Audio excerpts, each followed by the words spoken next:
What is up everyone, and welcome back to another video. Today we're taking a look at XRP, which is just consolidating over the weekend. Really, ever since Thursday all the way to Sunday right now, we've barely had any price movement on a lot of cryptos, especially though XRP. It's sort of back to its 2022, 2023, 2024 state where it's not really been moving. However, that is also a good sign. We're still in our trade, which we've entered from the 9th of January, so nearly 2 weeks now it's been running, or just over 2 weeks. It's currently up for us roughly 37% profit with leverage. We're looking at nearly 800% profit. And if you want to be getting these exact trades, then I'm saying them on the YouTube videos, but I'm also posting them in the Discord down below, which there you'll get my up-to-date analysis on it, updates, everything like that, my precise entries, because on these YouTube videos I obviously can't make a video and post it the exact same second I'm entering a trade, whereas in the Discord server I can easily send that in. So yeah, make sure you check that out. It'll be the first link in the description. Now, overall, XRP is looking quite good. It's in a consolidation period after a relatively large move up. We've broken past a large resistance also. This was a very, very heavy resistance at $2.90 and more specifically at $2.72. So we had two major resistance levels, which we've now broken through from, and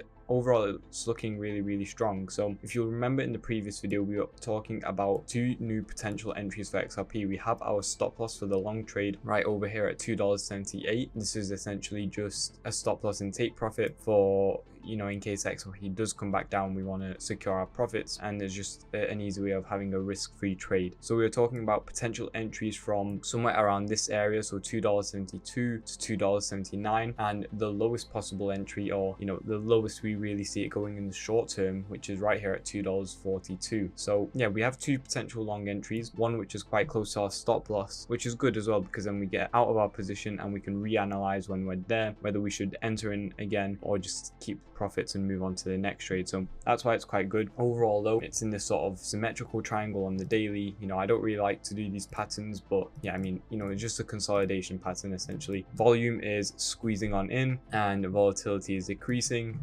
Volume is decreasing, and essentially we're just waiting for a huge pump up in volume. That's what these consolidations are usually like. If we take a look at over here, for example, it was something similar, but obviously we had a lot of hype leading up to the Donald Trump inauguration, slightly more of a descending sort of channel where we still got a decrease in volume, then the final spike up, another decrease in volume when we approach the resistance, and then the spike obviously up through, retest, and continuation. So that's usually how it goes. Again, it's not necessary to draw on these trend lines because we can easily analyze the retests and so on horizontally, like this, for example, using the fib or previous support and resistance zones also. So for this, we're just going to be waiting for a huge spike up in volume, something similar to what we saw here, but again, this was just leading into the consolidation. Now we're going to wait for either a breakup or a breakdown. Again, whichever way it goes, we're readily prepared for it. If it goes up, we're still in our long position, so we're going to profit quite nicely. If it goes down, our long position hits our stop loss, which is in take profit, which is quite weird saying, but yeah, it's going to hit our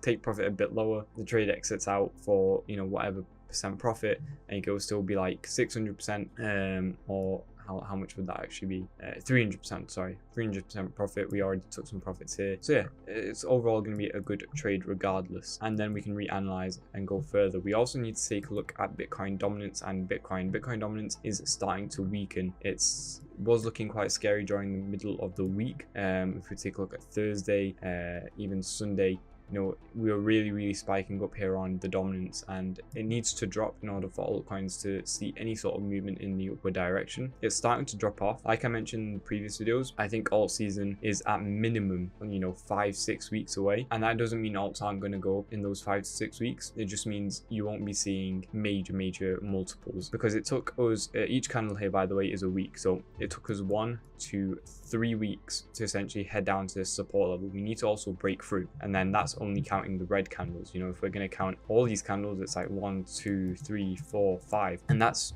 from where we're at right now. So that's what's going to take again, and these were quite large candles as well. So if we're going to continue with that momentum, then it will take at least 4, 5, 6 weeks before we head to here, and then we can look to break down and alts should start moving. So yeah, and when we're crashing down here, alts are going to start moving up as well, which means XRP and our XRP position should also be moving up. But if this does break out, then alts essentially are just going to prove themselves. They're going to carry on dumping, consolidating, very slow movement, not really that good for the crypto market. Now Bitcoin, again, another thing we need to take a look at. It needs to break above here, which it looks like it's going to do quite easily. Easy retest like 103, 102, and then a continuation will move up to 114, maybe 2 to 3 weeks away. This is on the weekly time frame. Unless Donald Trump announces something major, then we'll probably get in a week or two. But yeah, 114 break would solidify a latter stage of the bull market, maybe stage 2, stage 3. We're still quite in an early stage, but in a weird sort of way. We got the initial, we've been running up since 2023, really the start of 2023, but the only real momentum we got was from the election here, which spiked us up from 68 all the way to 100 and something thousand. Then we got the inauguration, and then that spiked us up a few thousand more. So I think we should get a continuation to at least 114, and then after maybe we can try and target 138. That will correlate back to Bitcoin dominance, which will then correlate back to XRP. So yeah, that is what we have for XRP.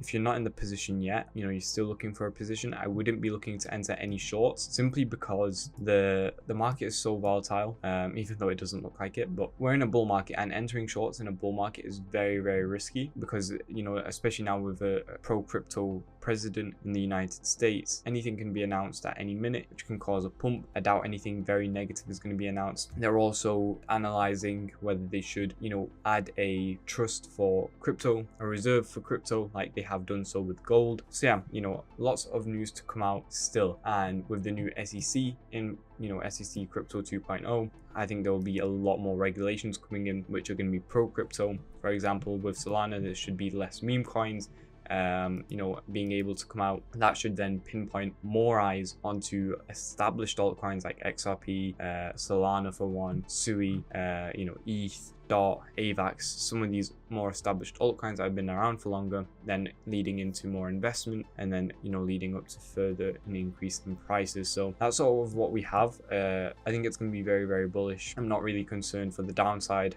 More downside means more accumulation, and it's just about preparing smartly for these lower moves in case they come. And if they don't come, then we're already set, because we've been accumulating for quite a while at these low levels. So yeah, that's what we have. If you did enjoy the video, please make sure to like and subscribe. If you want to be getting trades sent to you every single day, and check out the Discord down below. If you need a place to buy, sell, or trade crypto for the lowest fees with the best sign-up rewards, then check out the exchanges we're working with down below. Thank you all for watching. I'll see you all tomorrow. Goodbye, guys.